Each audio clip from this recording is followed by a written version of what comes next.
Hello people, a very warm welcome to concise classes. So students, आज से हम एक नई सीरीज़ शुरू करने जा रहे हैं जहां हम पार्ट्स ऑफ स्पीच, आपकी 8 पार्ट्स ऑफ स्पीच है, राइट। तो जितने भी इम्पोर्टेंट रूल्स हैं और जो आपके बहुत बार रिपीट हो चुके हैं वो इस सीरीज़ में कवर अप करे जाएंगे। क्योंकि देखो, आप लोग सारे रूल्स तो पढ़ते ही हो, सब कुछ अपना रिवाइज करते हो, इंग्लिश में कवर अप करते हो, लेकिन इम्पॉर्टेंट उन सारे रूल्स में से है क्या, अगर आपको उसका एक जिस्ट मिल जाता है, आपको उसका ओवरव्यू मिल जाता है, तो आपके लिए वो चीज़ अपने आप में बहुत ज़्यादा इंपॉर्टेंट बन जाती है, राइट। सो इसी चीज़ को ध्यान में रखते हुए मैंने उन सारे रूल्स को रिकैपिचुलेट करा है जो आपके एग्ज़ाम में an number of times repeat हुए हैं। ये एसएससी एग्जामिनेशंस में बहुत बार रिपीट हो चुके हैं। आपका मेंस हो, आपका प्री हो, बेसिकली इस टाइप के रूल्स आपके मेंस में ज़्यादा आते हैं, समटाइम्स आपके ये प्री में भी आ जाते हैं। ओके, सो मैंने आपको इन रूल्स को डेप्थ में समझाने की कोशिश करी है, तो आप प्लीज़ वीडियो एंड तक देखें। सो बच्चों, हम पहला रूल ये पढ़ते हैं, जैसा कि आपको पता ही होगा कि अगर कोई प्रेपोजिशन नाउन के बाद यूज़ हो रही है और उस प्रेपोजिशन के बाद वही नाउन फिर से रिपीट हो रही है, ठीक है, तो जो आपकी नाउन है वो आपकी सिंगुलर फॉर्म में रहेगी। ओके, और अगर वो नाउन सिंगुलर फॉर्म में है तो आप जो वर्ब यूज़ करोगे वो भी आपकी सिंगुलर होगी। क्योंकि ये बात तो आपको पता है ना कि जो हम अपना वर्ब यूज़ करते हैं वो हम अपना with respect to noun use करते हैं। तो अगर आपकी नाउन सिंगुलर है तो आपकी वर्ब भी सिंगुलर रहेगी। फॉर एग्जाम्पल, आप यहाँ देख सकते हो कि we went door to door looking for the boy. आपकी टू यहाँ पे प्रेपोजिशन है, ठीक है। डोर एक नाउन है और टू के बाद हमने फिर से डोर इस्तेमाल करा है, तो ये भी एक नाउन है। तो जब सेम नाउन किसी प्रेपोजिशन के बाद रिपीट हो रही है जो उस प्रेपोजिशन से पहले भी है, तो आपकी वो नाउन आपकी सिंगुलर फॉर्म में होगी। So it is one of the most important rule. Second बच्चों, हम बात करते हैं, जैसा कि आपको पता है कि प्रॉपर नाउन जो है बच्चों वो आपका अपर केस में रहता है। क्योंकि प्रॉपर नाउन एक ऐसी नाउन होती है जो यूनिक है, किसी भी जगह का नाम, किसी भी प्लेस का नाम, ये प्रॉपर नाउन होती है। और प्रॉपर नाउन आपकी हमेशा अपर केस में होती है, कैपिटल लेटर्स में होती है। लेकिन जो कॉमन नाउन है बच्चों वो आपकी कैपिटल लेटर में नहीं होती है, ये भी आपको पता होगा। ओके, लेकिन कभी कभी ऐसा होता है कि हम कुछ कॉमन नाउन को as a proper noun use करते हैं। ओके, आपने ये तो पढ़ा होगा कि हम प्रॉपर नाउन्स को as a common noun use करते हैं, ठीक है। लेकिन समटाइम्स ऐसा होता है कि हम कुछ कॉमन नाउन्स को भी as a proper noun use करते हैं, और अगर आपको ऐसा लग रहा है कि वो एज अ प्रॉपर नाउन वहाँ पे यूज़ हुआ है, तो आपकी वो प्रॉपर नाउन किस में होगी, कैपिटल लेटर में होगी। जैसे कि आप पढ़ सकते हो, the next church the tourist visited was the church of England. तो यहाँ पर द नेक्स्ट चर्च, तो यहाँ पर तो हम सारे चर्च की बात कर रहे हैं, राइट। तो यहाँ पर तो आपका एक कॉमन नाउन है, तो ये आपका लोअर केस में रहेगा, कैपिटल लेटर में ये नहीं रहेगा। लेकिन हम अगर आगे सेंटेंस को पढ़ें तो ये वहाँ पे चर्च का नाम बता रहा है, that is church of England, that is the name of a particular church, that is why it is a proper noun and we will use upper case in this. तो यहाँ पर जो हम चर्च यूज करेंगे वो हम capital letter के साथ रखेंगे। ओके, जैसे आप नेक्स्ट पढ़ सकते हो, the day is celebrated as friendship day. अब डे आपका एक कॉमन नाउन है, ठीक है। अब फ्रेंडशिप डे, हम एक पर्टिकुलर डे की बात कर रहे हैं, so it is a proper noun. तो अब यहाँ पर जो आपका डे इस्तेमाल होगा बच्चों फ्रेंडशिप के साथ, वो आपका एक प्रॉपर नाउन बन जाता है। वो ओवरऑल फ्रेंडशिप डे एक प्रॉपर नाउन है, दैट इज़ वाई हम इसे अपर केस में यानी कि कैपिटल लेटर में यूज़ करेंगे। ओके, नेक्स्ट बच्चों हम पढ़ते हैं अपोस्ट्रॉफी के बारे में। देखो, आपको पता है कि जब हमें पोजेशन शो करना है किसी भी चीज़ का, ठीक है, हम नॉन लिविंग थिंग्स के साथ तो अपोस्ट्रॉफी एस नहीं यूज़ करते हैं, ठीक है। तो हम अपोस्ट्रॉफी तब यूज़ करते हैं जब हमें पोजेशन शो करना है। लेकिन अगर आपके कुछ वर्ड्स ऐसे हैं जो आपके एंड ही एस से हो रहे हैं, जैसे गर्ल, गर्ल्स, ठीक है, अब आपको गर्ल्स का पोजेशन दिखाना है, तो आप वहाँ पे गर्ल्स के बाद फिर से अपोस्ट्रॉफी एस लगा के शो नहीं करोगे, आप वहाँ पे सिर्फ अपोस्ट्रॉफी लगाओगे। जैसा कि आप पढ़ सकते हो कि अगर आपकी नाउन प्लूरल है, ठीक है, और अगर नाउन प्लूरल है तो जाहिर सी बात है उसमें एस लगेगा। मैं एक्सेप्शंस की बात नहीं कर रही हूँ कि मैन का मैन हो गया या फिर गैंडर सॉरी या फिर गूस का गीज हो गया, या फिर माउस का माइस हो गया। मैं एक्सेप्शंस की बात नहीं कर रही हूँ, मैं उन नाउन्स की बात कर रही हूँ जिसको एस लगा के हम प्लूरल बनाते हैं। ठीक है, अगर हम वहाँ पे अपोस्ट्रॉफी यूज़ करेंगे और वो पर्टिकुलर नाउन आपकी प्लूरल है, तो at that point of time हम वहाँ पर सिर्फ अपोस्ट्रॉफी यूज़ करेंगे, हम अपोस्ट्रॉफी के साथ एस यूज़ नहीं करेंगे। जैसे which way is the girls hostel, ठीक है, हम पोजेशन शो कर रहे हैं कि वो गर्ल्स का हॉस्टल है, तो यहाँ पर आप देख सकते हो कि गर्ल्स आपका प्लूरल है। ठीक है, सिंस ये आपका प्लूरल है तो हम यहाँ पर सिर्फ अपोस्ट्रॉफी यूज करेंगे। I have a complete collection of Kalidas works. ठीक है, यहाँ पे हम कालिदास के वर्क्स के बारे में, यहाँ पे वर्क्स का मतलब है जो भी उसका लिटरेरी काम है, जो भी उसका रचनात्मक काम है। ठीक है ना, आप अगर आपको ऐसा लगेगा कि हम वर्क को कभी भी प्लूरल यूज नहीं करते हैं, लेकिन वर्क में अगर एस लग जाता है तो उसका मीनिंग ही पलट जाता है। तो यहाँ पर हम पोजेशन शो कर रहे हैं, दैट इज वाई हम यहाँ पे अपोस्ट्रॉफी यूज करेंगे, एस नहीं। ठीक है, एक्सेप्शन क्या है, या तो वो प्लूरल हो या फिर वो वर्ड ही एंड एस से हो रहा हो। अगर वो वर्ड एस से एंड हो रहा है, सपोज करो पारस किसी का नाम है, अब आपको बोलना है पारस बॉटल, ओके, तो आप पारसस बॉटल नहीं करोगे, आप बस अपोस्ट्रॉफी लगा दोगे, एस नहीं लगाओगे। ओके, नेक्स्ट है बच्चों कंपाउंड नाउन। कंपाउंड नाउन में क्या होता है, जैसे आपका होता है ना daughter in law, mother in law, father in law, अगर आपको इस केसेस में पोजेशन दिखाना है तो जो आप अपोस्ट्रॉफी लगाओगे वो बिल्कुल उस वर्ड के एंड में लगाओगे, आप मदर इन लॉज में लगाओगे। ठीक है, मदर इन लॉज, लॉ के बाद आप लगाओगे, क्योंकि ऐसा होता है कि हमें जब इनका प्लूरल बनाना होता है ना, ये दो केसेस होते हैं जहाँ बच्चों को बहुत ज़्यादा कन्फ्यूजन हो जाता है। अगर हमें कंपाउंड नाउन्स का प्लूरल बनाना होता है ना बच्चों, तो हम जो आपका प्रिंसिपल वर्ड है, प्रिंसिपल वर्ड का मतलब है जो आपका मेन वर्ड है, जैसे मदर इन लॉ, तो मदर इन लॉ में आपका इंपॉर्टेंट क्या है, मदर। अगर आपको मदर इन लॉ का प्लूरल बनाना है तो उस केस में होगा मदर्स इन लॉ, आप मदर के आगे एस लगाओगे। ठीक है, अगर प्लूरल बनाना है तो मेरे वर्ड्स पर ध्यान देना। लेकिन अगर आपको पोजेशन शो करना है, अगर आपको अपोस्ट्रॉफी लगानी है, तो उस केस में आप कंपाउंड नाउन के एंड में अपोस्ट्रॉफी लगाओगे। ठीक है ना, मेरी बात क्लियर हो गई होगी। नेक्स्ट होता है बच्चों, आप प्रोनाउंस के साथ जितने भी आपके पॉजेसिव प्रोनाउंस हैं, आप वहाँ पे अपोस्ट्रॉफी नहीं यूज़ करते हो, लेटर के एंड में लिखते हो ना yours faithfully, yours truly, yours sincerely, तो वहाँ पे आपको अपोस्ट्रॉफी एस लगाने की ज़रूरत नहीं है। नेक्स्ट बच्चों हम बात करेंगे कलेक्टिव नाउन। देखो कलेक्टिव नाउन का मतलब क्या होता है, जब आप बहुत सारे जो कॉमन नाउन्स है, फॉर एग्जांपल स्टूडेंट क्या है, एक कॉमन नाउन है, जब बहुत सारे स्टूडेंट किसी एक जगह पर बैठे होते हैं तो उसे हम क्लास कहते हैं। ठीक है, तो आपका क्लास क्या हो गया, आपका क्लास कलेक्टिव नाउन हो गया। तो जैसा कि आप पढ़ सकते हो कि team, staff, herd, committee, house, jury, family, mob, crowd, board, police and public. ठीक है, तो ये जो कलेक्टिव नाउन्स है ना बच्चों, ये आपकी सिंगुलर भी हो सकती हैं, ये आपकी प्लूरल भी हो सकती हैं, कॉन्टेक्स्ट पे डिपेंड करता है सेंटेंस के। आप लोगों ने ये पढ़ा होगा कि जो आपकी कलेक्टिव नाउन है वो हमेशा सिंगुलर वर्ब लेती हैं, राइट। कलेक्टिव नाउन सिंगुलर की तरह ट्रीट करा जाता है, लेकिन रूल को रटने से ज़्यादा इंपॉर्टेंट है आप सेंटेंस के कॉन्टेक्स्ट पे जाओ।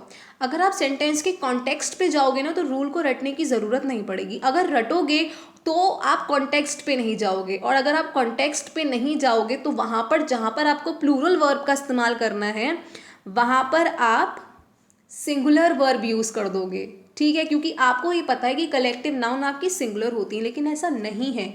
सेंटेंस आपसे क्या कह रहा है उस बेसिस पर आप उसे सिंगुलर या प्लूरल बताते हैं। जैसे the audience was spell bound, यहाँ पे ऑडियंस आप एक सिंगल यूनिट की तरह यूज़ कर रहे हैं। ओके, तो यहाँ पर हम जो वर्ब यूज़ कर रहे हैं ऑडियंस के साथ, सिंस ये कलेक्टिव नाउन है तो वो वॉज है, क्योंकि हम यहाँ इसे एक सिंगल यूनिट की तरह ट्रीट कर रहे हैं, तो यहाँ पे सेंटेंस का कॉन्टेक्स्ट बदल गया है। लेकिन अगर हम यहाँ पढ़ें the audience were asked to take their seats, अब यहाँ पर हम ऑडियंस से कह रहे हैं कि वो अपनी अपनी सीट्स ले ले। अब ऑडियंस में तो बहुत सारे लोग हैं ना, हमने तो उसे सिंगल नाम दे दिया है, लेकिन उसमें है तो बहुत सारे लोग ना। अगर हम उसे सिंगल यूनिट ट्रीट करेंगे तो कहने का मतलब है कि वो ऑडियंस एक ही सीट पे बैठ जाएगी, लेकिन नहीं, उस ऑडियंस में बहुत सारे लोग हैं, जिसे हमने कलेक्टिवली बोला है ऑडियंस। उस ऑडियंस में बहुत सारे पर्सन्स हैं, राइट। तो यहाँ पे कॉन्टेक्स्ट बदल गया है, दैट इज वाई ऑडियंस यहाँ पे प्लूरल का काम कर रहा है। और यहाँ पर जो हम वर्ब यूज करेंगे वो होगा वर। और अगर आपका वर्ब प्लूरल है तो वर्ब के साथ आपका प्रोनाउन जाता है, ठीक है। तो प्रोनाउन भी आपका क्या होगा, प्लूरल। तो आपका to take their seats, their, ठीक है ना। यहाँ पे इट्स का इस्तेमाल नहीं हुआ है बच्चों, यहाँ पे देयर का इस्तेमाल हुआ है, बिकॉज यहाँ पर हम ऑडियंस को एज अ सिंगल एंटिटी नहीं इस्तेमाल कर रहे हैं, कि कोई एक कलेक्टिवली हम उसे यूज़ नहीं कर रहे हैं। हम उसमें ये चीज़ देख रहे हैं कि वहाँ पे बहुत सारे इंडिविजुअल्स प्रेजेंट हैं उस ऑडियंस में, ठीक है। नेक्स्ट रूल बच्चों हम ये पढ़ेंगे कि कुछ आपकी नाउन्स ऐसी होती हैं जो आपको सिंगुलर लगती हैं लेकिन वो एक्चुअली में प्लूरल होती हैं, जैसे cattle, gentry, peasantry, poultry, clergy, people, majority and of course people, ये फिर से नोट डाउन हो गया है। ये आपका हमेशा प्लूरल वर्ब रहता है। अच्छा, अब एक एक्सेप्शन की बात करेंगे। आपने बहुत सारी बुक्स में पढ़ा होगा कि जो पुलिस है, पुलिस आपका हमेशा प्लूरल रहता है, लेकिन आपने पिछले रूल में पढ़ा कि जो बच्चों पुलिस है ना आपका, वो आपका एज अ सिंगुलर और प्लूरल दोनों यूज़ हो सकता है, कॉन्टेक्स्ट पे डिपेंड करता है। तो आप ये नहीं कह सकते हो कि पुलिस आपका हमेशा प्लूरल रहेगा, no, it depends upon the context, कि कॉन्टेक्स्ट क्या है, ठीक है। लेकिन जो आपकी ये वाले नाउन्स है ना, कैटल, जेंट्री, पीसेंट्री, ये देखने में, पढ़ने में आपको सिंगुलर लगती हैं, लेकिन एक्चुअली में ये आपकी प्लूरल होती हैं। सिंस ये आपकी प्लूरल नाउन है तो ये प्लूरल वर्ब लेंगी, और अगर ये प्लूरल वर्ब लेंगी तो प्लूरल ये प्रोनाउन भी लेंगी। For example, cattle are grazing in the field, यहाँ पर एस बच्चों गलत लग गया है, एस नहीं आएगा। Cattle are grazing in the field, आप अब जब अपनी कॉपी में नोट डाउन करोगे तो कैटल्स मत नोट डाउन करना, क्योंकि कैटल्स कुछ नहीं होता है, सिर्फ कैटल होगा, okay. Cattle are grazing in the field. Next है बच्चों, कुछ नाउन्स ऐसी होती हैं जो देखने में प्लूरल रखती हैं लेकिन वो एक्चुअली सिंगुलर होती हैं, जैसे आपका news, series, innings and summons. आप देखो, सीरीज तो एक एक्सेप्शन है कि सीरीज को हम एज अ प्लूरल भी और एज अ सिंगुलर भी यूज़ कर सकते हैं, लेकिन आपको यहाँ सीरीज देख के ऐसा लगेगा ना कि ये आपकी एक प्लूरल नाउन है। ऐसा नहीं है, आप सीरीज को प्लूरल भी यूज़ कर सकते हो और सीरीज को सिंगुलर भी यूज़ कर सकते हो, लेकिन न्यूज़ आपकी हमेशा सिंगुलर वर्ब लेती है, इनिंग्स आपकी सिंगुलर वर्ब लेती है, समन्स आपकी सिंगुलर वर्ब लेती है। लेकिन अगर समन्सेस हो जाए, ठीक है, समन का आप समन्स जो है ना बच्चों, ये आपका सिंगुलर है लेकिन इसका प्लूरल फॉर्म भी है, तो अगर समन्सेस हो जाए तब ये प्लूरल फॉर्म लेगा, लेकिन ये नाउन आपकी सिंगुलर वर्ब ही लेंगी, कि जो देखने में प्लूरल रखती हैं but actually they take singular verb with it. जैसे news is broadcasted in the evening, हम ये नहीं कहेंगे न्यूज़ आर ब्रॉडकास्टेड, ओके, क्योंकि न्यूज़ आपकी एक सिंगुलर नाउन है।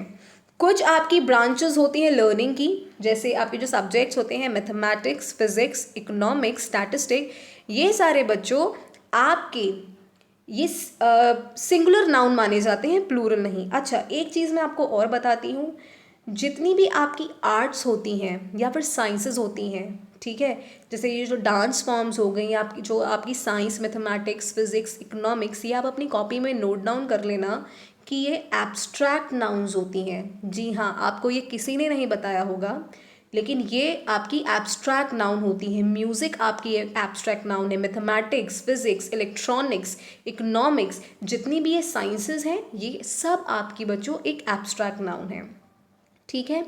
नेक्स्ट, जैसा कि आप पढ़ सकते हो कि मैकेनिक्स इज गेनिंग पॉपुलैरिटी। अच्छा, एक एक्सेप्शन और है बच्चों, अगर मैथमेटिक्स एज अ सब्जेक्ट हम पढ़ेंगे ना, कि जहाँ उसका मतलब सिर्फ सब्जेक्ट से रिलेटेड होगा, ठीक है, तब तो उसे हम सिंगुलर ट्रीट करेंगे, तो वो सिंगुलर वर्ब लेगा। लेकिन अगर किसी सेंटेंस में मैथमेटिक्स का मतलब कैलकुलेशन से है, ध्यान रखना, नोट डाउन करना, कि अगर मैथमेटिक्स का मतलब कैलकुलेशन से है तो उस केस में हम उसे प्लूरल ट्रीट करेंगे।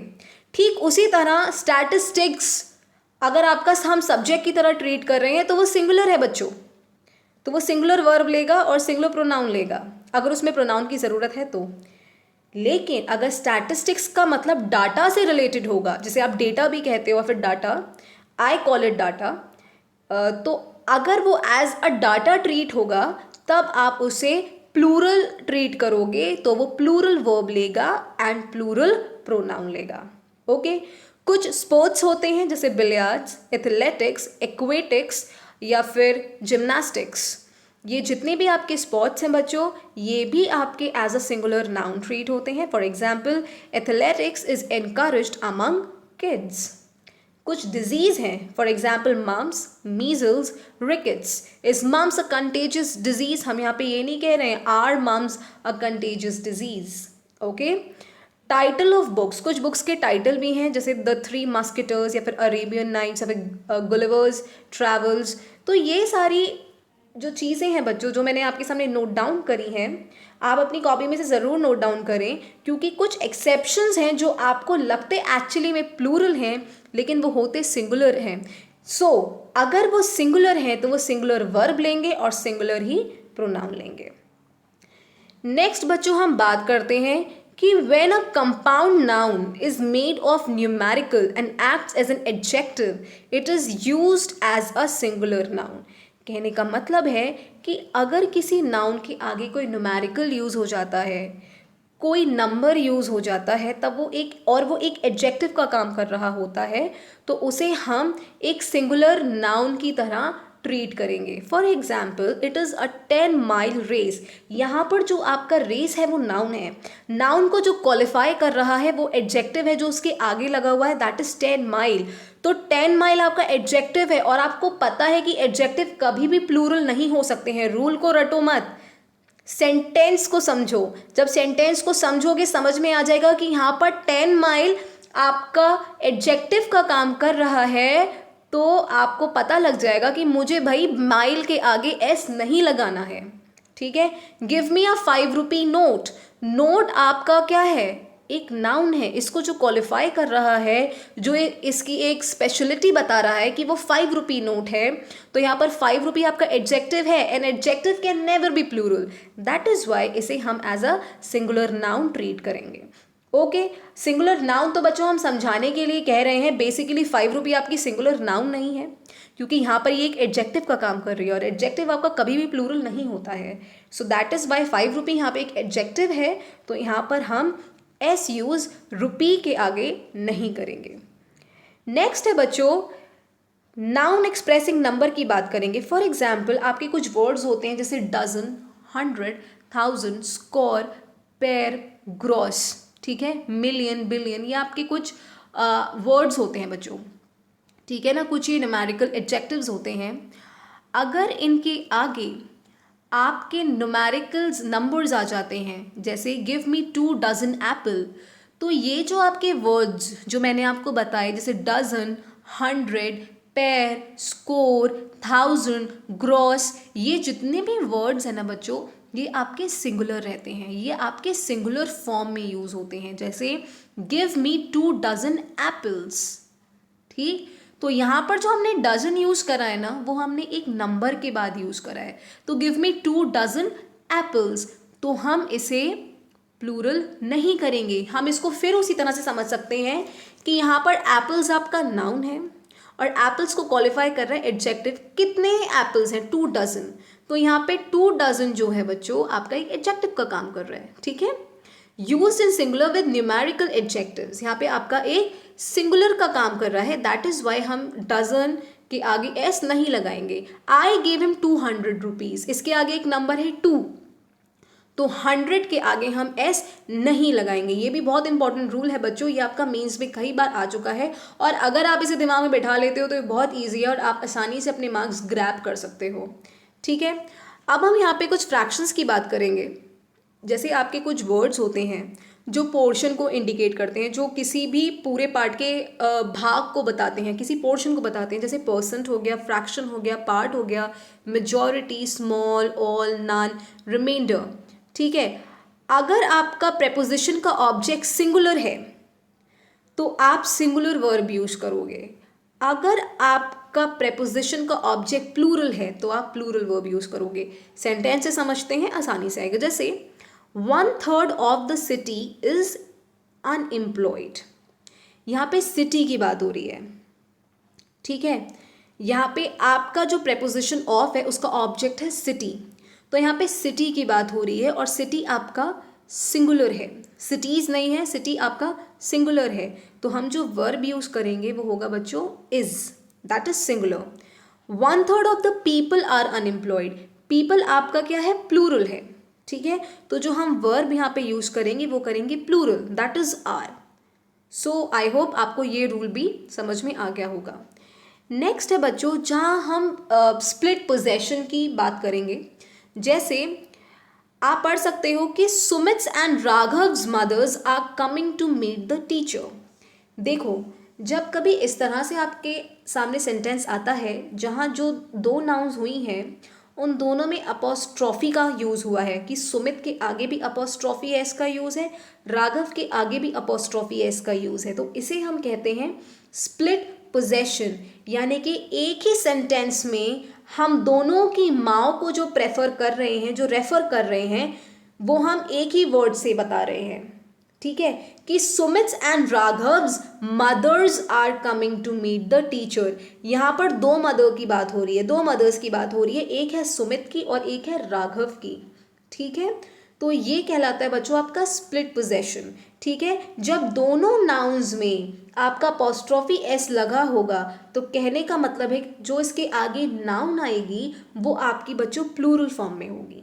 दिमाग में रख लो अच्छी तरह से कि वो आपकी प्लूरल फॉर्म में होगी। Now two nouns joined by and but only one is in possessive case it denote singular. कहने का मतलब है अगर मैं अब सुमित के आगे से अपोस्ट्रॉफी हटा दूं और राघव के आगे अपोस्ट्रॉफी लगा दूं तो यहाँ पे सेंटेंस का कॉन्टेक्स्ट बदल जाएगा। यहाँ पे हम ये बता रहे हैं कि दोनों की मम्मी एक ही है, दोनों की मदर एक ही है, तो यहाँ पर जो आपका मदर है बच्चों वो आपका सिंगुलर फॉर्म में आएगा। Sumit and Raghav's mother is coming to meet the teacher, ठीक है ना। सो आई होप आपको ये रूल भी समझ में आ गया होगा। नेक्स्ट है बच्चों एल्स। देखो आपको पता है कि जब किसी सेंटेंस में समबडी, एवरीबडी, एनीबडी ये सब यूज़ हो रहा है तो आप उसमें अपोस्ट्रॉफी यूज़ करते हो अगर आपको पोजेशन दिखाना है तो। लेकिन अगर उनके साथ एल्स यूज़ हो जाता है और तब हमें पोजेशन दिखाना है तो हम हमेशा अपोस्ट्रॉफी एस यूज़ करेंगे एल्स के साथ, ना कि somebody, anybody, everybody, no one, everyone. Okay, तो हम उसके साथ अपोस्ट्रॉफी कभी भी यूज़ नहीं करेंगे। अगर उसमें एल्स आ रहा है तो हम एल्स के साथ अपोस्ट्रॉफी एस यूज़ करेंगे। For example this is somebody else's book. Okay, so that's all in today session people. Hope आपको ये रूल्स समझ में आए होंगे। अगर इसके बाद भी किसी भी क्वेश्चन में कोई दिक्कत है, किसी भी रूल में कुछ भी प्रॉब्लम है, सो फील फ्री और कमेंट सेक्शन में आप उसे लिख दो। मैं उसे अगले सेशन में आपको समझाने का पूरा ट्राई करूँगी। इनफैक्ट मैं आपको उसे समझाऊंगी ही, ठीक है। अगर इसके बाद भी अगर आपको कोई रूल में इतना सा भी डाउट है बच्चों, नहीं समझ में आ रहा है या आप चाहते हो कि मैं आपको और एग्जाम्पल्स के साथ उन रूल्स को समझाऊं, सो आप प्लीज़ कमेंट सेक्शन में उसे ज़रूर नोट डाउन करो। और अगर वीडियो पसंद आई हो सो वीडियो को ज़रूर लाइक करना, चैनल को भी सब्सक्राइब करना और वीडियो को ज़्यादा से ज़्यादा शेयर भी करना। Thank you so much.